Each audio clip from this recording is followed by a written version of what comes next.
Bill, for the second week in a row, you seemed to finish full of running and you were on top of the opposition. You just couldn't quite get that goal to get in front.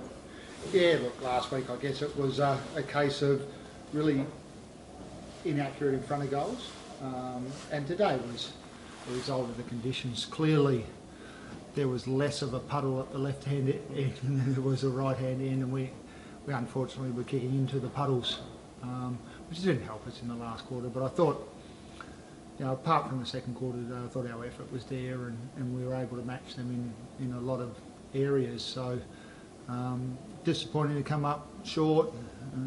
Thought we were a chance to pinch it there for a bit when we got within 5 points, and then quick turnaround up the other end and blew back out to 11 or whatever it was, which was disappointing. And the players are, they didn't get the reward for the effort. But I thought Subiaco were fantastic as well. So given the conditions, it was a pretty hard-fought game. In those conditions, it's very much a matter of who can win the contested ball and then just trying to get territory for most of the day. And really, there just wasn't much between the two teams all afternoon. No, I guess narrowly between stoppages, contested ball and inside forward 50s, we're slightly ahead in all of those. I think early on, what probably the disappointing part for me was I thought the first 10 or 15 minutes we were up and about and we kicked 3 or 4 points when the ball was still relatively dry. At the end, that had the least number of puddles, and we probably missed 2 or 3 really gettable goals. And when you're playing any side, but in particular when you're playing the very best side in the competition, you can't afford to not take the opportunities, because as the second quarter showed, they can be few and far between, and maybe we could have hit quarter time 3 or 4 goals up, and in today's conditions that's a significant advantage. That's becoming a little bit of a trend as well. Is there something you can try to do at training to improve it, or is it just a matter of the guys need to just start kicking the shots? Look, we've tried various things, subtle things, less subtle things. Going fairly hard at the players, stipulating exactly how many shots they should have, where they should have them from, what their routine is, to a little bit more jovial about it. Look, at the end of the day, no one's trying to kick points.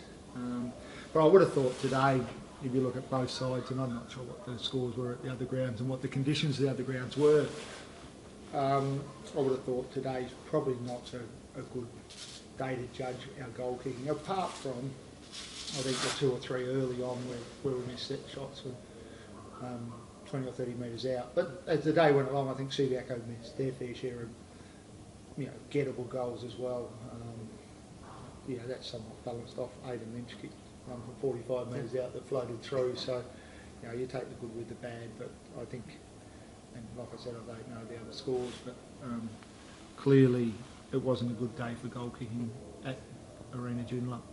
Speaking of Aidan, he's had to earn his chances this year, and I thought he's probably made for those conditions. So he played well in them, and he got a chance to play with his brother as well at league level. So it was a pretty good day for him, I would have thought. Yeah, look, Steve Patente pulled out late. We actually were keeping Aidan and Chris Coonan over to work out which one would play, and it was fairly obvious when I drove up here today which of the two were playing. But then when Stevie pulled out with a tragedy in his family and the loss of his grandfather, he wasn't up for playing today. Chris kept his spot or earned his spot in the game in the side too. But in hindsight, and this isn't a reflection from Chris as such, it's probably not the selection we needed. I think wake up this morning, Steve Patente plays, Aidan Lynch plays ahead of Chris Coonan, and I think we're probably relatively happy with that decision. But that's not saying that Chris didn't have an impact at certain stages, and obviously Subiaco lost Wheeler pretty early on in the piece, so they played pretty much the whole game with 21 players. Albeit again, I think if you had your choice of a type of player, a key position player would be one that you'd probably not too fussed about losing. But having said that, the quality of Clancy's outstanding. He's a terrific player, and both at club level and state level. So they were very unfortunate to lose him so early. Tough to judge, like you said, Chris Coonan on today, so he deserves a chance probably to show what he can still do it on a dry day, hopefully next week. Oh yeah, look, we made no secrets to Chris that he had to earn his spot back in the side, and he was playing okay footy for a couple of weeks, and then last week in the reserves he was outstanding, and that's why he was selected in our 25 and was looking like he was going to play until the weather turned foul late in the week. So, yeah, look, I guess the only thing, and Chris is or has been around long enough to understand that if the weather's like this again next Saturday, the chance of him playing would be pretty slim.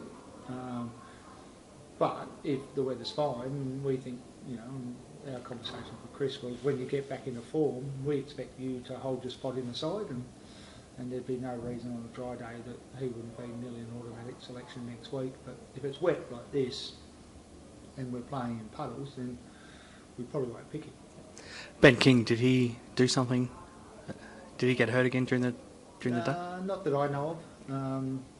But, you know, I guess there's going to be lots of bruises and you know, so on from today. It was a hard clash. I think, you know, that was probably the positive, that we were able to match, you know, a season side like Subiaco on the inside. They probably got us a little bit on the outside. I mean, the biggest differential in the stats at least was, you know, the outside loose ball gets and uncontested possessions. And whilst they weren't huge numbers, that was probably the difference in when the ball did spill out. They were probably a little bit more efficient at getting it and getting inside forward 50. Having said that, we still went inside forward 50, you know, more than they did. So, you know, we must have done a lot right over the day.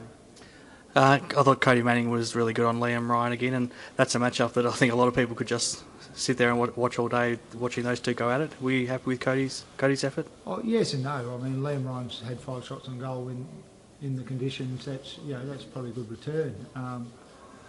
But on 20 other contests, I thought Cody was very good. You know, I thought his body work and his positioning was outstanding.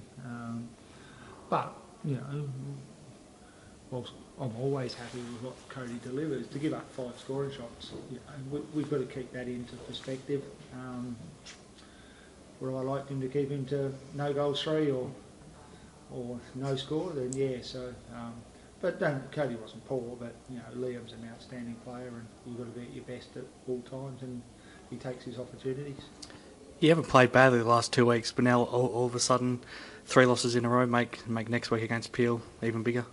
Yeah, look, it's really hard to judge, and I guess the ladder position and our win-loss column is starting to probably head in the wrong direction. You know, it's really hard to judge whether we're in good form or bad form, and I guess ultimately you can only judge by the end result. And last week 2 points, this week 11 points. You know, we're far from out of form, but you know,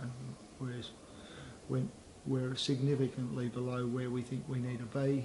Last week, scoring shots probably cost us. This week, you know, just playing the best side in the competition, we just weren't able to match them in all the areas we needed to. So, but we're really looking forward to next week's game against Peel. I guess the results today helped us to some degree. So we find ourselves still in the final 5 tonight. We're a game off 3rd spot. We play the 3rd ranked team next week. So, you know, if we can somehow eke out a win, then, you know, we're, you know, whether Swans win or not, I guess Swans have gone a game ahead of us as well. And if we win, the most they can be ahead of us next week is 1 game still. So we're still an outside chance to finish in the top 3, but, you know, we're leaving ourselves vulnerable to miss out.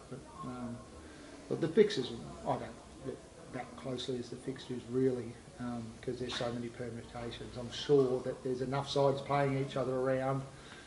I would think the way the season's going, what are we, 13 games in, 7 games to go, you would think 11 would probably get you in the finals. I'd be surprised if 11 didn't get you in the finals. 10 probably is a bit iffy, so somehow we've got to find 4 other wins probably, and you know, 12 and 13, if we could get that many, you know, 12 might get you a 3rd spot, who knows.